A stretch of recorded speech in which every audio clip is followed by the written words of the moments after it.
Bienvenue sur mon premier tutoriel, comment créer une vidéo de qualité en quelques étapes plutôt simples à mettre en place. Leçon numéro 1, ne pas filmer comme un Kevin, sans offense au Kevin. Sérieusement, trop de personnes méritent qu'on leur retire leur portable.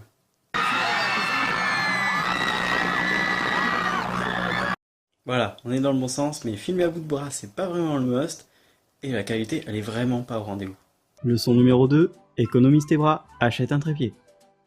C'est stabilisé, mais j'en peux plus de la qualité, c'est vraiment trop dégueulasse pour moi. Leçon numéro 3, même un réflexe d'entrée de gamme peut être performant pour la vidéo. Ça y est, j'ai installé le réflexe, maintenant je peux filmer avec une bien meilleure qualité. Comme vous pouvez le voir, l'objectif est un grand angle. C'est très utile quand tu as une petite pièce. Même si je suis près du réflexe, c'est toujours le micro interne de celui-ci qui enregistre et le son est toujours aussi pourri. Donc maintenant je vais vous présenter d'autres alternatives pour capter ce son. Je reviendrai à la lumière, mais après, parce que le son est vraiment le plus important dans une vidéo. Leçon numéro 4, le son, il n'y a rien de plus important. Je commence avec le Zoom H4n. C'est un enregistreur qui est doté de micros qui ont la particularité d'enregistrer à 90 degrés ou à 120 degrés le son. En gros, ils peuvent prendre tout le son ambiant d'une pièce. Là, pour vous expliquer, il est juste à 1 mètre de moi, ici, posé sur une table. Je vais plutôt utiliser ce micro pour des conversations qu'on aurait à plusieurs, juste pour enregistrer le son, ou pour enregistrer le son ambiant dans un restaurant, dans un bar, ou quoi que ce soit, pour faire des fonds sonores. Je passe maintenant au VideoMic Pro. C'est un micro dit directionnel, c'est-à-dire qu'il va prendre le son de ceux qui visent. Et là, pour l'instant, il me vise moi.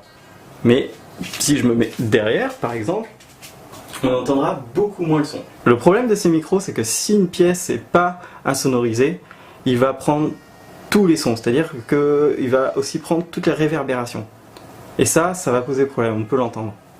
J'utiliserai donc ce micro pour les interviews que je ferai à la volée, c'est-à-dire dehors, quand j'aurai une crosse d'épaule et que j'interviewerai quelqu'un qui est en face de moi.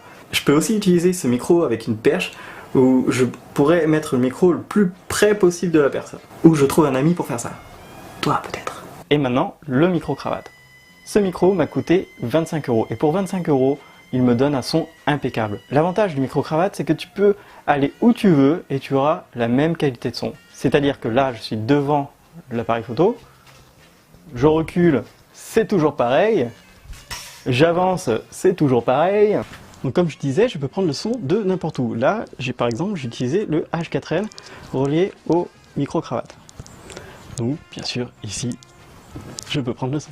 Là, là aussi, là, là, et même de là. Maintenant que le son est préparé, je vais toucher un peu à la lumière parce que celle-là, elle m'embête, elle n'est pas assez puissante. Leçon numéro 5, toujours miser sur une lumière constante et intense. Le soleil n'est pas votre ami et les nuages non plus. Maintenant, pour améliorer la lumière, je vais vous présenter mon copain, le projecteur de chantier. Et voilà, la lumière est bien meilleure. Merci poto. J'ai orienté le projecteur vers mes plafonds, car ils sont blancs, et ils vont renvoyer de la lumière, mais de façon tamisée, et moins brute, comme là, mais là c'est vraiment pas bon. En plus, il y a les ombres qui me viennent sur la gueule, donc c'est pas vraiment super utile. Donc vaut mieux diriger vers une surface blanche, qui reflètera la lumière d'une façon plus homogène. Je vois plus rien. En bonus, une application pour gérer son appareil photo à distance et un test avec 2 caméras pour une interview.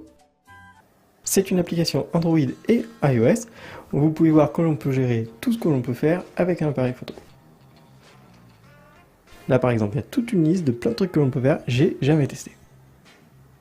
On peut prendre des photos, on peut gérer à distance la vidéo.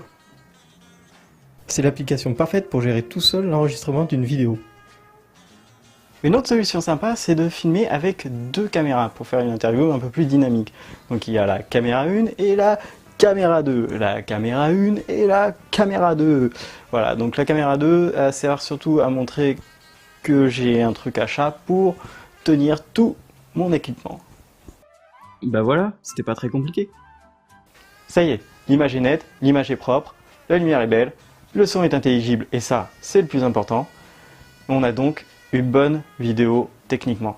Maintenant, il faut faire le fond, bien sûr. Merci à tous et je peux enfin vous laisser.